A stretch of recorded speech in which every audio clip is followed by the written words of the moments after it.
Does the gentleman rise? From Virginia. Mr. Speaker, I ask to address the House for 1 minute for the purpose of inquiring about next week's schedule. Without objection. I thank the Speaker, and I yield to the gentleman from Maryland, the Majority Leader, for the purpose of announcing next week's schedule. I thank the gentleman for yielding. Mr. Speaker, on Monday the House will meet at 12:30 p.m. for morning hour debate and 2 p.m. for legislative business, with votes postponed until 6:30 p.m. On Tuesday, the House will meet at 10:30 a.m. for morning hour debate and 12 p.m. for legislative business. On Wednesday and Thursday, the House will meet at 10 a.m. for legislative business. On Friday, the House will meet at 9 a.m. for legislative business. We will consider several bills under suspension of the rules.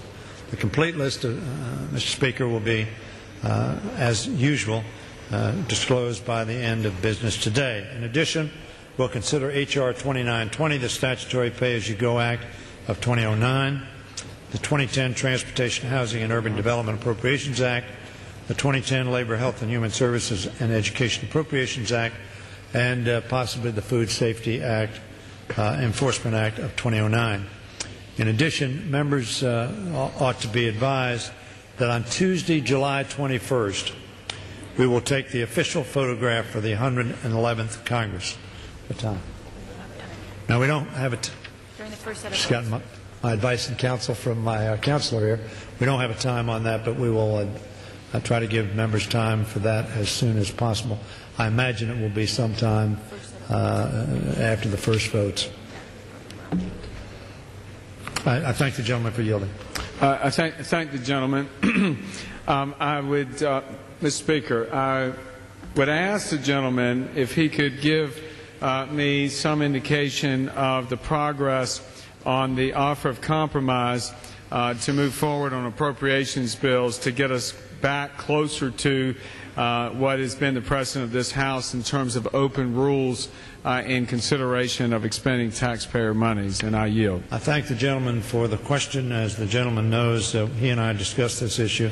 It's my understanding that Mr. Boehner and the Speaker are having ongoing discussions, and with respect to that, I know the Speaker is having ongoing discussions with the committee as well. So hopefully whatever happens between Mr. Boehner and the Speaker will be disclosed to you as well as to me. I thank the gentleman. I would note, as we are almost nearing the end of the July session and with 3 appropriations bills left, there is yet limited opportunity, but still some, and the minority stands ready and willing to work with the gentleman, with him and his desire, as is mine, to return to an open process and appropriations rules. If the gentleman would yield just briefly. I yield. I want to say to the gentleman that I want to continue to work with him towards whether it's on these appropriation bills or other bills, so that we can try to effect a degree of comity that I know both you and I would like to reach. I thank the gentleman for that. I would ask the gentleman if he could give us some sense of where we are in terms of the health care reform bill working its way through the committee process right now. As the gentleman knows, I am on the Ways and Means Committee, and we completed our markup on the bill last night or early hours this morning. The other 2 committees I know are hard at work in terms of delivering their products. But I did note that the gentleman was reported as having said in the press, I believe it was this morning, in his response to a question about the Congressional Budget Office's commentary and analysis of the health care proposal. And if I could loosely paraphrase the gentleman's remarks, Mr. Speaker, I believe it was that he said we need to go back to the drawing board as far as the scoring of the bill is concerned, and would like to inquire, Mr. Speaker, what the gentleman had in mind as far as that's concerned, and I yield. I thank the gentleman for yielding. As you know, the President, the Speaker, and I and others have indicated that we fully expect this bill to be fully paid for. Obviously, scoring will be the litmus test by which we determine whether it is paid for. And so when Mr. Elmendorf made his statement before the Budget Committee in the Senate, he was speaking more of the bending of the curve, which is going to be longer term than whether or not we determine whether the bill is paid for. But in my view, we need to do both. And so what I meant, if in fact, and of course the bill he was talking about was the Senate bill, the House bill has not yet been fully scored, but if in fact that score shows that it's not fully paid for, then what I meant by going back to the drawing board, we will then have to assess how we can get the bill to a place where it is scored as a fully paid for bill consistent with PAYGO. That's our pledge. That's my intent. That's the Speaker's intent, and we will work towards that objective. I thank the gentleman. I know the gentleman does share all of our concerns, as well as I'm sure the President's concern that we actually do something to bring down health care costs, at the same time preserving the quality of care that the Americans that do have health care coverage right now receive. I would like to ask the gentleman, Mr. Speaker, does he expect the House and the public, the American public, to have 72 hours to read the entire bill once the committee process has concluded and prior to the bills coming to the floor for a vote? Now I yield. I would think the members and the public would have more than 72 hours to read the bill. Now, obviously, there may well be changes as it moves along. I served in the state legislature. I'm not sure. The gentleman served the state legislature. Yes, yes. In the state legislature, our processes were a little different, and you got the bills on your desk, and the amendments were either highlighted or in italics or underlined, depending upon what the stage of the consideration of the bills was, so that members could well have read the bills before they got there, weeks ahead of time, and then see what amendments are made in the bills as it went through second reader and third reader. We have that here, but it's not as transparent a process, because it's much more quick process as we go from second to third reader. The fact is that I think, as I said, members and the public have now got the draft of the bill as introduced. As amendments are made, and the gentleman referenced that the Ways and Means Committee, the committee on which he served, completed its work, I think about 2 a.m. this morning. Education and Labor completed its work at 6 a.m. This morning. Energy and Commerce, which has a greater portion of the bill, will probably complete its markup, we hope, on Wednesday. Next week they'll be marking up Monday, Tuesday, and Wednesday.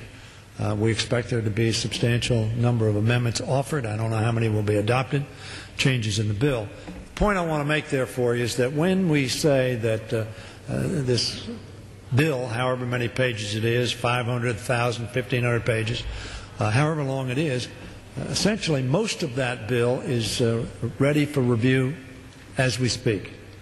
There will be changes, there will be amendments as the process goes forward, but the public really ought to have an understanding, as I'm sure you would want them to have, that the bill is largely on the table now, so that what you're really going to be giving notice of is amendments as they occur, which are much shorter and will be able to be read much more quickly. Now, having said that, the gentleman mentioned 72 hours. I certainly have indicated that we're going to have it in place as a final draft, 48 hours in place. That's our intent, and that's what I intend to do, and that's why the committee's worked so hard this week, and why Energy and Commerce is going to be working so hard and hoping to complete its work by Wednesday, so that we will not be considering the bill itself until at least a week after that. So my expectation is there will be substantial time available for review of the bill. I thank the gentleman for that, and I know the gentleman shares my concern with the reality that took place around the stimulus bill, around the 300-some-odd page amendment to the cap and trade bill that were rushed to the floor, having come out of the Rules Committee with an extensive manager's amendment, without the ability for anyone in this House to read the manager's amendment and the bill in its entirety. I do think, and I think the gentleman would agree with me, that it is in the interest of the American public's right to know that we do give adequate time for the members to read the bill, as well as for members of the American public. Will my friend yield on that? I yield. I thank the gentleman for yielding. There's been much talk about the 300-page amendment, and very frankly, I think that process was not one which was optimal. I would prefer not to repeat that process. Obviously, we were driven by the fact that we were at the end of the session. We wanted to complete the bill so people would have an opportunity as we move forward to have plenty of time to work on the health care bill, which we knew was coming. But I must say that about half of that manager's amendment was the so-called Green Act, which had been introduced literally, I think months before, but certainly weeks before, and was available for review. But the gentleman's point is a good point, and I want him to know that the Speaker and I both are committed to making sure that we have at least a couple of days. We think it'll be more, but a minimum of 2 days, full 2 days, to review both the bill and any amendments that might be attached to a manager's amendment. Obviously, that may not be the case of other amendments that might be offered on the floor. Well, I thank the gentleman for that commitment.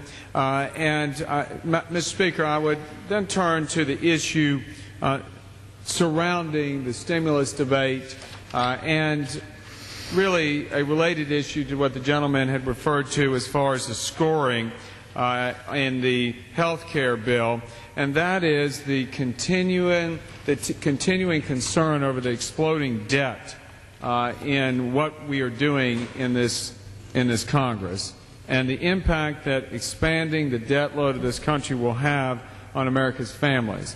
And I do know that the gentleman has indicated a notice for a pay-go bill and for next week. And I would like to ask the gentleman whether this bill will be identical to that which has been introduced by the members of the Blue Dog Coalition.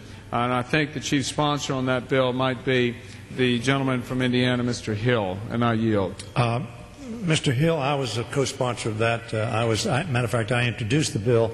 Mr. Hill was a sponsor along with a number of others, including Mr. Scott of Virginia, your colleague from Virginia, co-sponsor of that bill, and Mr. Miller from California, co-sponsor of that bill, and Mr. Welch from Vermont, a pretty broad spectrum of our membership, indicating that there is a real commitment to pay as you go. We believe that's an important principle. We also, as I'm sure the gentleman knows, pay-go was first adopted in 1990 as a result of a conference that was held out at Andrews Air Force Base. Mr. Darman was representing President Bush. He was then the head of OMB, and there was a bipartisan agreement to adopt statutory pay-go. In fact, we did that. In 1997, Mr. Gingrich and Mr. Clinton entered into an agreement on a statutory pay-go, and then we passed in a bipartisan way in 1997. When it was to be reauthorized in 2002 and 2003, it was allowed to lapse. I think that was unfortunate. My premise is it was allowed to lapse because making the tax cuts that you wanted to propose in 2003 and indeed in 2001, you waived it in 2001, would have been impossible from your perspective to pay for those cuts. So statutory pay-go did not apply over the last 6 years. I think that to some degree has led us to the deficits. Of course, in the last administration, Vice President Cheney made the observation that Ronald Reagan had taught us that deficits don't matter.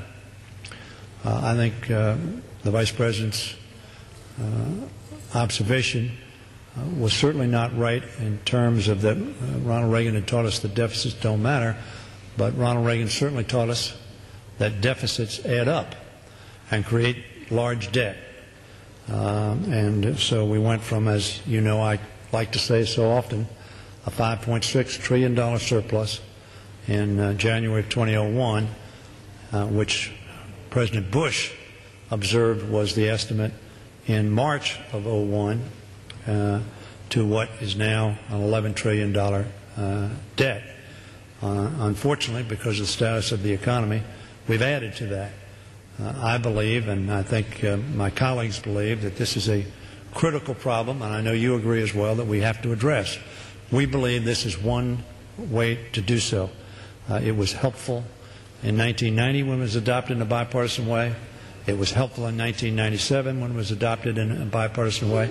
And I am very hopeful that it can be adopted in a bipartisan way this coming week. I yield back. I thank the gentleman. Without delving into a rehash, perhaps, of past fiscal practices or whether the Vice President Cheney's remarks may have been taken out of context, I would ask the gentleman again, is the bill that will be brought to the floor identical to that which he indicates he signed on to, and is that which is being sponsored by the chief sponsor, by the gentleman from Indiana? I don't think I know exactly what it is. So it's not identical. There have been some changes which will be included in the manager's amendment.